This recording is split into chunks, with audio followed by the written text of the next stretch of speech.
എല്ലാവർക്കും നമസ്കാരം. മാണിക്കക്കല്ലിൻ്റെ 3-ാമത്തെ അധ്യായത്തിന് വേണ്ടി കാത്തിരിക്കുകയാണ് അല്ലേ? എവിടെ വരെയാ കഥ എത്തിയത്? എന്താ ഉണ്ടായത്?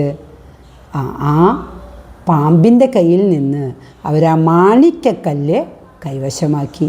അതിനവരെന്താ സാമർത്ഥ്യം കാണിച്ചത്? എന്താ ചെയ്തത്? സത്യൻ കുതിരച്ചാണകം എടുത്തിട്ട് ആ മാണിക്കക്കല്ലിനെ പൊത്തിയതും അതിൻ്റെ പ്രകാശം ഇല്ലാതെയായി.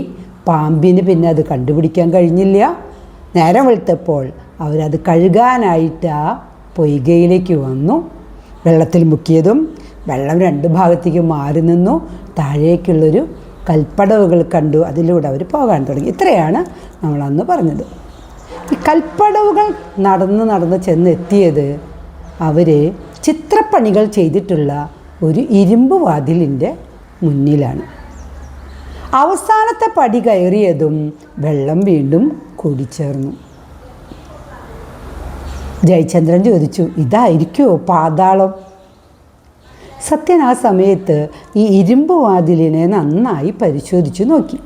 അപ്പോൾ അതിലൊരു വളയം കണ്ടു. ആ വളയം പിടിച്ച് പതുക്കെ തിരിച്ചതും ഇരുമ്പ് വാതിൽ തുറന്നു.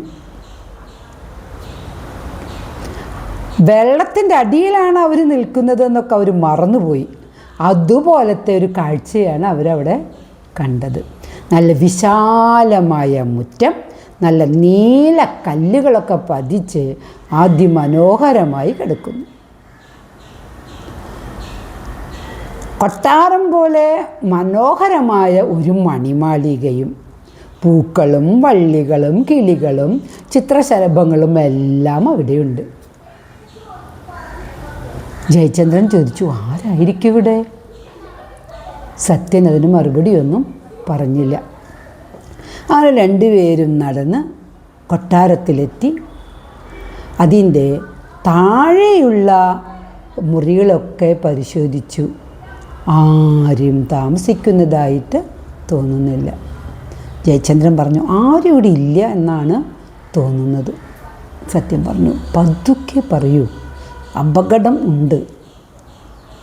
അവർ ഒരു പിരിയൻ കോണി കണ്ടു. ആ കോണിയുടെ മുകളിലേക്ക് കയറി 2-ാം നിലയിലെത്തി. അവിടുത്തെ മുറികൾ പരിശോധിച്ചു. അവിടെയും ആരുമില്ല. അതിനുശേഷം അവർ 3-ാം നിലയിലേക്ക് കയറി. 3-ാം നിലയുടെ മുകളിലെത്തിയപ്പോഴേ നല്ല പൂക്കളുടെ മണം അവരുടെ മൂക്കിലേക്ക് വന്നു. സത്യൻ പറഞ്ഞു, ആരോ ഉണ്ട്, സ്ത്രീകളായിരിക്കണം. ഇതും പറഞ്ഞ്, എന്നാൽ ഉള്ളിലൊരു ഭയമുണ്ട്. അവരങ്ങനെ ചെന്ന് ആദ്യത്തെ മുറിയുടെ താക്കോൽ പഴുതിലൂടെ നോക്കി. സത്യൻ ഉടനെ കണ്ണു വലിച്ചു.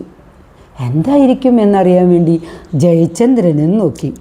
തല കറങ്ങുന്ന പോലെയാണ് ജയചന്ദ്രന് തോന്നിയത്.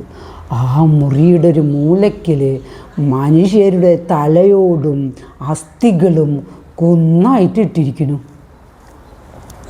പേടിച്ച് അവർ 2-ാമത്തെ മുറിയുടെ താക്കോൽ പഴുതിലൂടെ നോക്കി. അതും ഒരു വിശാലമായ മുറി. അതിൻ്റെ ഒരു ഭാഗത്ത് ഒരു വലിയ കട്ടിൽ കിടക്കുന്നു, ഇരുമ്പ് കട്ടിൽ. ഒരു 4-5 കട്ടിലിൻ്റെ വീതിയുണ്ട്, നീളവുമുണ്ട്. അടുത്ത് തന്നെ ഒരു ഗദയും ചാരി വെച്ചിട്ടുണ്ട്. ഗദ എന്ന് പറയുന്നത് ഒരു ആയുധമാണ്.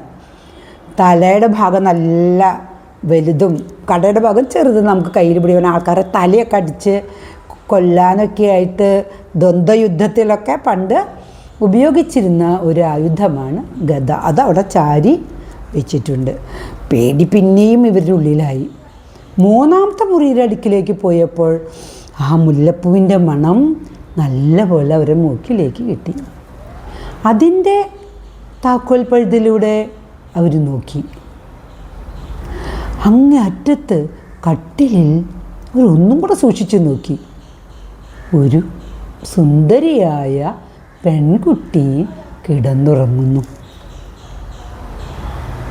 അവരാ വാതിൽ തുറക്കാൻ പറ്റുമോ നോക്കി. ഒന്നും പറ്റുന്നില്ല. ആരായിരിക്കും അവൾ? നമുക്കെന്തായാലും ഉള്ളിലേക്ക് കടക്കുക തന്നെ വേണം എന്ന് പറഞ്ഞു ജയചന്ദ്രൻ. സത്യൻ കുറേ നോക്കിയപ്പോൾ മുകളിലൊരു കിളിവാതിൽ കണ്ടു. അപ്പോൾ ജയചന്ദ്രൻ്റെ തോളിൽ കയറി ആ പൊത്തിപ്പിടിച്ചതുമ്മ കയറി അതിൻ്റെ ആ ചെറിയ പഴുതിലൂടെ ശരീരമൊക്കെ കടത്തി സത്യനകത്തേക്ക് കടന്നു. പുറത്ത് നിൽക്കുന്ന ജയചന്ദ്രൻ്റെ പേടിയൊന്നും കൂടെ കൂടി. അപ്പുറത്തെ റൂമിലെ തലയോട്ടിയും ഗദയും ആ രാക്ഷസൻ, ഒരു രാക്ഷസൻ അവിടെ താമസിക്കുന്നത് എന്ന് വ്യക്തമായിട്ടുണ്ട്. ആ രാക്ഷസൻ എങ്ങാനും ഇപ്പോൾ വന്നാൽ എൻ്റെ കഥ തീർന്നത് തന്നെ. ഇനി അകത്ത് എന്തെങ്കിലും ആപത്തുണ്ടെങ്കിൽ സത്യനും ആപത്തിൽ ചെന്നപ്പെടും.